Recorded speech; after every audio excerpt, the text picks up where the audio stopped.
शांति 4 अप्रैल 2026 बाबा की महावाक्य। मीठे बच्चे, अल्फ और बे को याद करो तो रमणीक बन जाएंगे। बाप भी रमणीक है तो उनके बच्चे भी रमणीक होने चाहिए। प्रश्न: देवताओं के चित्रों की कशिश सभी को क्यों होती है? उनमें कौन सा विशेष गुण है? उत्तर: देवताएं बहुत रमणीक और पवित्र हैं। रमणीकता के कारण उनके चित्रों की भी कशिश होती है। देवताओं में पवित्रता का विशेष गुण है, जिस गुण के कारण ही अपवित्र मनुष्य झुकते रहते हैं। रमणीक वही बनते जिनमें सर्व दैवी गुण है, जो सदा खुश रहते हैं। ओम शांति। आत्माएं और परमात्मा का मेला कितना वंडरफुल है। ऐसे बेहद के बाप के तुम सब बच्चे हो तो बच्चे भी कितने रमणीक होने चाहिए। देवताएं भी रमणीक है ना, परंतु राजधानी है बहुत बड़ी, सब एक रस रमणीक हो नहीं सकते। फिर भी कोई कोई बच्चे बहुत रमणीक हैं जरूर। रमणीक कौन होते हैं? जो सदैव खुशी में रहते हैं, जिनमें दैवी गुण है।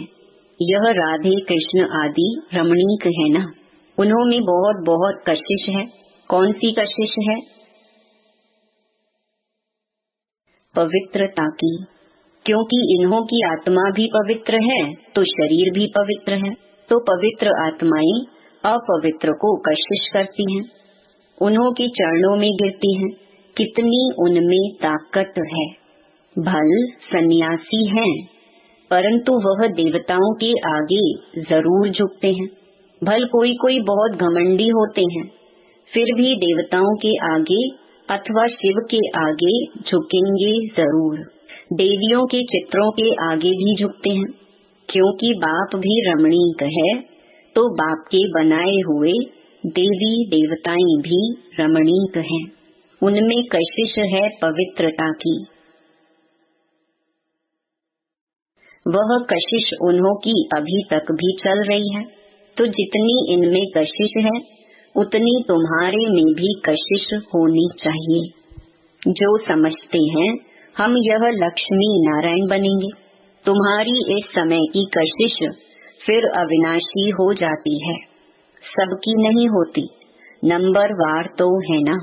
भविष्य में जो ऊंच पद पाने वाले होंगे उनमें यहाँ ही कशिश होगी, क्योंकि आत्मा पवित्र बन जाती है। तुम्हारे में जास्ती कशिश उनमें है जो खास याद की यात्रा में रहते हैं। यात्रा में पवित्रता जरूर रहती है, पवित्रता में ही कशिश है।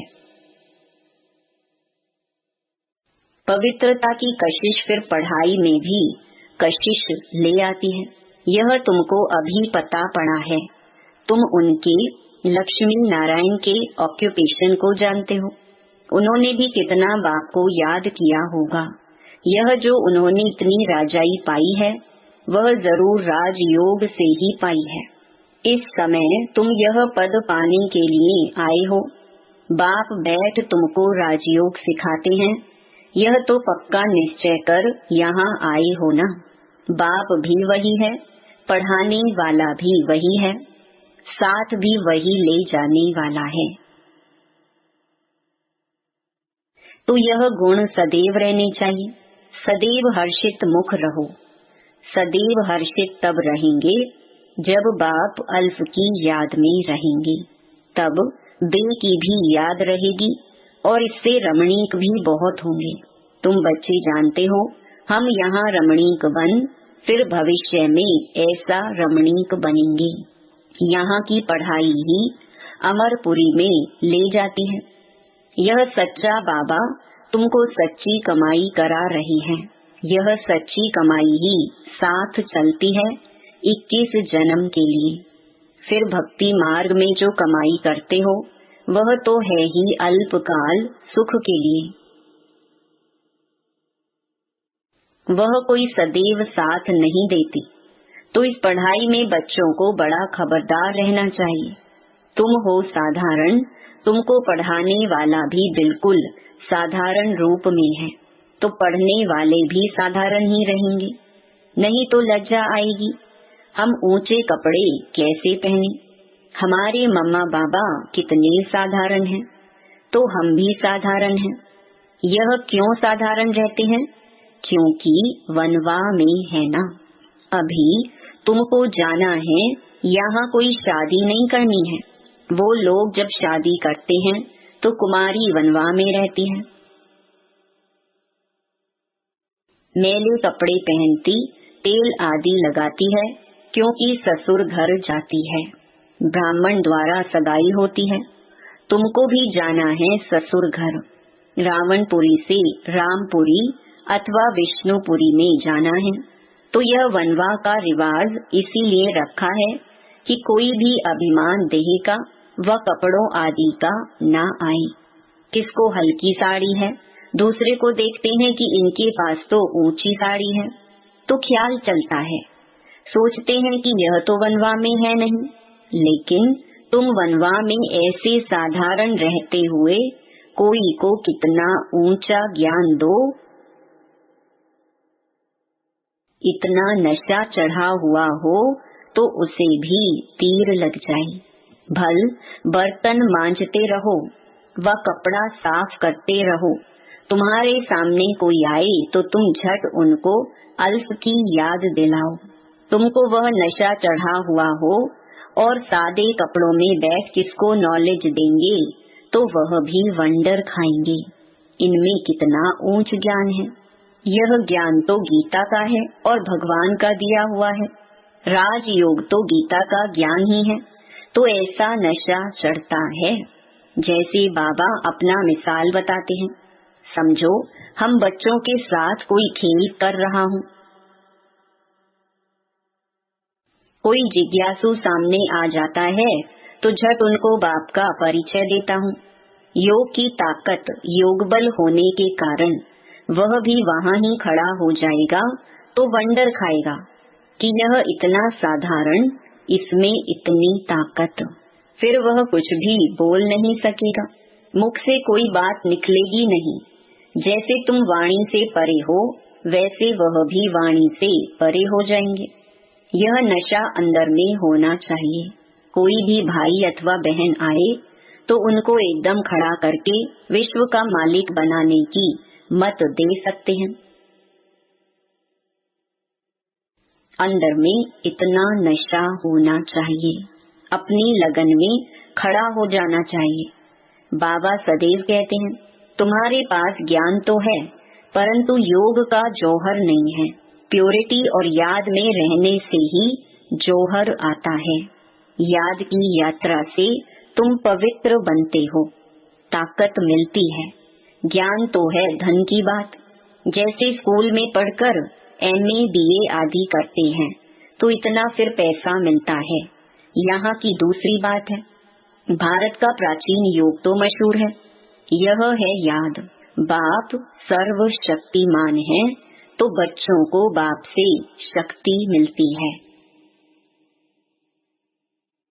बच्चों को अंदर में रहना चाहिए। हम आत्माएं बाबा की संतान हैं, परंतु बाबा जितने हम पवित्र नहीं हैं। अब बनना है, अभी है एम ऑब्जेक्ट। योग से ही तुम पवित्र बनते हो। जो अनन्य बच्चे हैं वह सारा दिन यही ख्यालात करते रहेंगे। कोई भी आए तो उनको हम रास्ता बताएं। तरस आना चाहिए, बेचारे अंधे हैं। अंधे को लाठी पकड़ाकर ले जाते हैं ना। यह सब अंधे हैं, ज्ञान चक्षु है नहीं। अभी तुम्हें ज्ञान का तीसरा नेत्र मिला है तो सब कुछ जान गए हो। सारी सृष्टि के आदि मध्य अंत को हम अभी जानते हैं। यह सब भक्ति मार्ग की बातें हैं। तुमको पहले भी पता था क्या कि hear no evil, see no evil. यह चित्र क्यों बना है? दुनिया में कोई भी इनका अर्थ नहीं समझते। तुम अभी जानते हो। जैसे बाप नॉलेजफुल है, तुम उनके बच्चे भी अब नॉलेजफुल बन रहे हो, नंबर वार पुरुषार्थ अनुसार। कोई कोई को तो बहुत नशा चढ़ता है। वाह, बाबा का बच्चा बनकर और बाबा से पूरा वर्षा नहीं लिया तो बच्चा बनकर ही क्या किया। रोज रात को अपना पोता मेल देखना है। बाबा व्यापारी है ना, व्यापारियों को पोता मेल निकालना सहज होता है। गवर्नमेंट सर्वेंट को पोता मेल निकालना नहीं आता है, ना वह सौदागर होते हैं। व्यापारी लोग अच्छा समझेंगे। तुम व्यापारी हो, तुम अपने नफे नुकसान को समझते हो। रोज खाता देखो, मुरादी संभालो, घाटा है व फायदा है। सौदागर हो ना, गायन है ना, बाबा सौदागर रत्नागर है। अविनाशी ज्ञान रत्नों का सौदा देते हैं, यह भी तुम जानते हो। नंबरवार पुरुषार्थ अनुसार। सब कोई श्रूड बुद्धि नहीं है। एक कान से सुनते हैं फिर दूसरे से निकल जाता है, झोली में छेद से निकल जाता है, झोली भरती नहीं है। बाप कहते हैं धन दिए धन ना खुटे। अविनाशी ज्ञान रतन है ना। बाप है रूप बसंत, आत्मा तो है उनमें ज्ञान है। तुम उनके बच्चे भी रूप बसंत हो। आत्मा में नॉलेज भरी जाती है, उनका रूप है भल आत्मा छोटी है, रूप तो है ना। उनको जाना जाता है, परमात्मा को भी जाना जाता है। सोमनाथ की भक्ति करते हैं तो इतने छोटे स्टार की क्या पूजा करेंगे। पूजा के लिए कितने लिंग बनाते हैं, शिवलिंग छत जितना बड़ा बड़ा भी बनाते हैं। यूं तो है छोटा परंतु मर्तबा तो ऊंच है ना। बाप ने कल्प पहले भी कहा था कि इन जप तप आदि से कोई प्राप्ति नहीं होती है। यह सब करते नीचे ही गिरते जाते हैं, सीढ़ी नीचे ही उतरते हैं। तुम्हारी तो अब चढ़ती कला है। तुम ब्राह्मण पहले नंबर के जिन्न हो।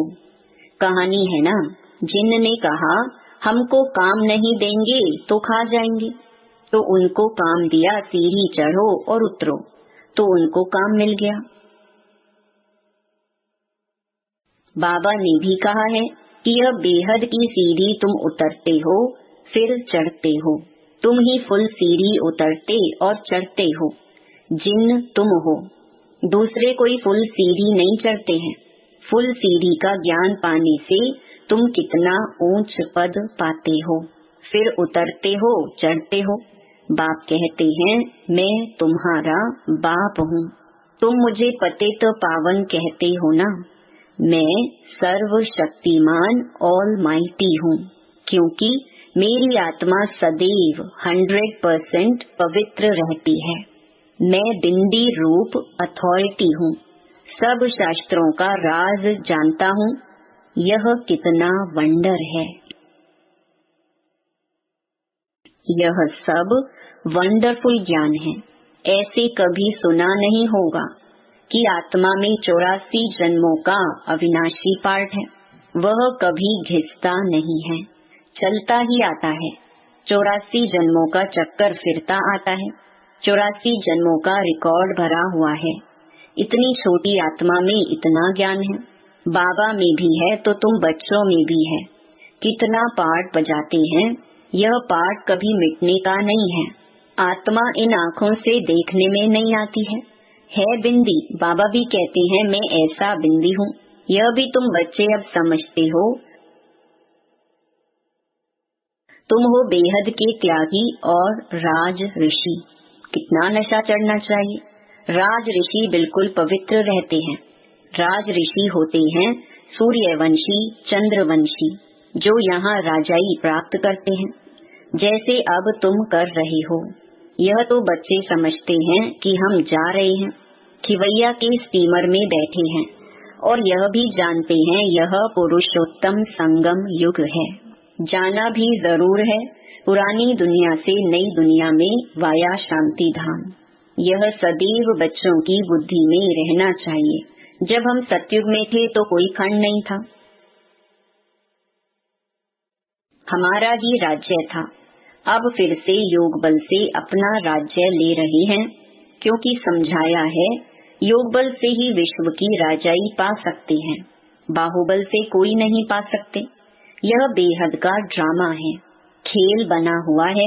इस खेल की समझानी बाप ही देते हैं। शुरू से लेकर सारी दुनिया की हिस्ट्री ज्योग्राफी सुनाते हैं।